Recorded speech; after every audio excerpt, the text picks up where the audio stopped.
Everyone, welcome to my channel एक new Pathshala. कैसे हो आप सब? आई होप आप सब अच्छे होंगे, फाइन होंगे at home. Today will discuss unit number 3 multiple meanings. यहाँ पे हम देखेंगे कि कैसे डिफरेंट वर्ड्स के सेम मीनिंग भी हो सकते हैं। कहीं कहीं पे हम देखेंगे वर्ड्स सेम है, उनका मतलब अलग है। ओके, सो फर्स्ट कैटेगरी है हमारी होमोनियम्स। होमोनियम्स हम कहते हैं उन वर्ड्स को जिनकी साउंड सेम हो बट स्पेलिंग डिफरेंट हो और मतलब भी डिफरेंट हो। अब आप होमो से याद रखना, होमोनियम्स, ठीक है। होमो से आप ध्यान रखना कि ऐसे वर्ड्स जिनकी साउंड सेम हो बट स्पेलिंग और मतलब अलग अलग हो। जैसे कि मिंट। मिंट एक तो होता है पुदीना जो हम अपने गार्डन में उगाते हैं। दूसरा मिंट होता है coins come from the mint, कि मिंट करना। कॉइन्स कैसे बनते हैं, जो सिक्के हैं वो कैसे बनते हैं? मिंट करने के बाद। सेकेंड कैटेगरी है हमारी होमोफोन्स की। पहले होमोनियम्स होमोफोन्स समझ लेते हैं, फिर उसके अंदर डिफरेंट कैटेगरी समझेंगे। अब होमोफोन्स को याद रखना आसान है, फोन से याद रखो। Phone, P for phone, P for pronunciation, जिनकी बोलने में प्रोनाउंसिएशन सेम हो बट स्पेलिंग भी अलग हो और मतलब भी अलग हो। जैसे कि फेयर, पहला वर्ड है हमारा फेयर। फेयर यानी कि एक तो फेयर होता है मार्केट, एक फेयर होता है जस्ट, यानी कि सही। हम कहते हैं ना कि फेयर डिसीजन लेना भाई, जब टीम वर्क होता है या फिर हम गेम खेल रहे हैं तो उसमें हम ये बोलते हैं ना फेयर डिसीजन लेना भाई, सही होना चाहिए, जस्ट सही। नेक्स्ट फेयर, एक फेयर होता है जब हम ट्रैवल कर रहे हैं तो उसका जो हम प्राइस पे करते हैं उसको फेयर कहते हैं। एक होता है floor, powder use in baking, आटा, ठीक है, आटे को फ्लोर कहते हैं। नेक्स्ट होता है flower, blooming part of a plant. अब ये सुनने में सेम सेम लग रहे हैं बट दोनों का मतलब अलग है। टेल, टेल का मतलब होता है स्टोरी। एक टेल होती है जो एनिमल्स की पूंछ होती है ना, उसको हम कहते हैं एनिमल्स की पूंछ को टेल।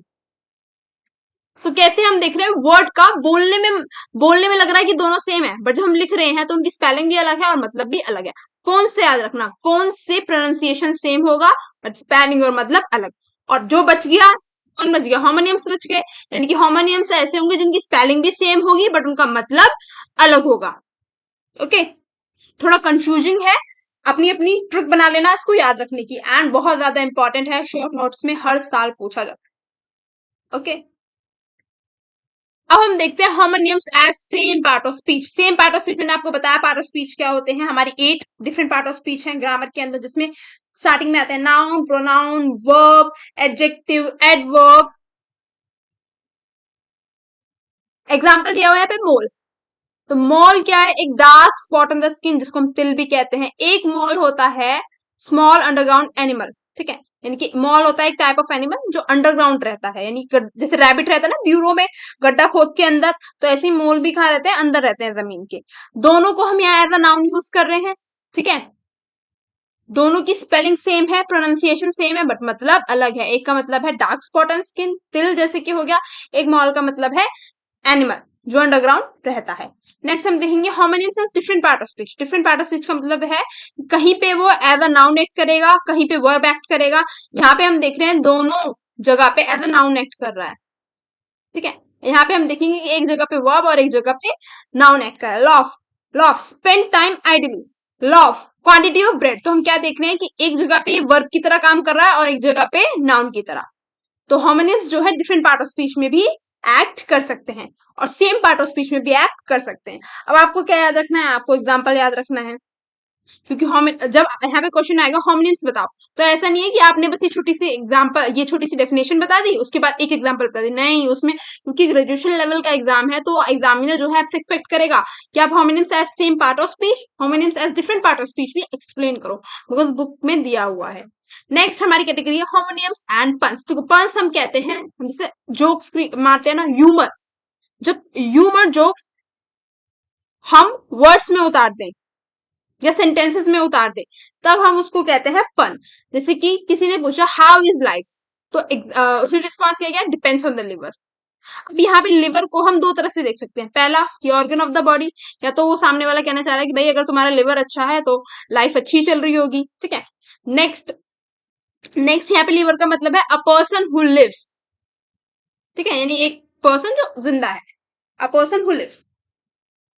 तो यहाँ पे वो पूछ रहा है how is life depends on the liver, कि जिंदगी कैसी है, तो वो लिवर पे डिपेंड करती है। तो एक ह्यूमरस वे में हम देख रहे हैं कि कैसे जोक वे में एग्जाम्पल दिया जा रहा है, जोक वे में रिप्लाई किया जा रहा है, सॉरी। पंस क्या होते हैं? जो ह्यूमरस प्ले, जहां पे ह्यूमर होता है, जहां पे एक हिडन जोक होता है पीछे से, ठीक है। होमोफोन्स मैंने आपको बता दिया। नेक्स्ट हम देखेंगे स्पेलिंग, स्पेलिंग, डिफरेंट प्रोनाउंसिएशन, यानी ऐसे वर्ड जिनकी स्पेलिंग सेम और बोलने का तरीका different, different pronunciation.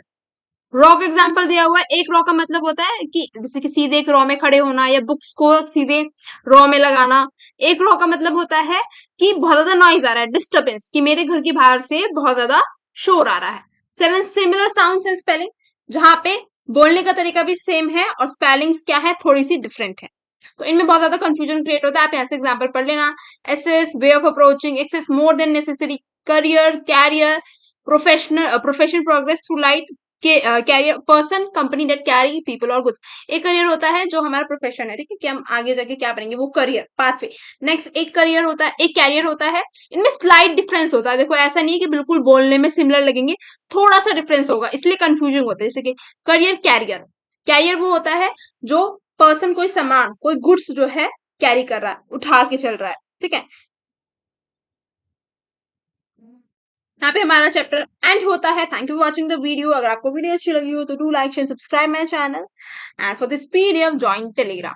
Next video में हम डिस्कस करेंगे यूनिट नंबर 4। काफी शॉर्ट शॉर्ट वीडियोस मैंने रखी है बिकॉज इंग्लिश एक जो बच्चा जिसकी इंग्लिश एक ठीक ठाक होगी ना, वो इस सब्जेक्ट को आराम से पीवाईक्यू देख के भी एस कर लेगा। एस इन द सेंस कि अच्छे मार्क्स ले आएगा। अब जिनकी इंग्लिश काफी अच्छी नहीं है उनको ज्यादा जरूरत होती है इसको अच्छे से वीडियो बाय वीडियो देखने की। मिलते हैं नेक्स्ट वीडियो, तब तक के लिए बाय बाय, टेक केयर।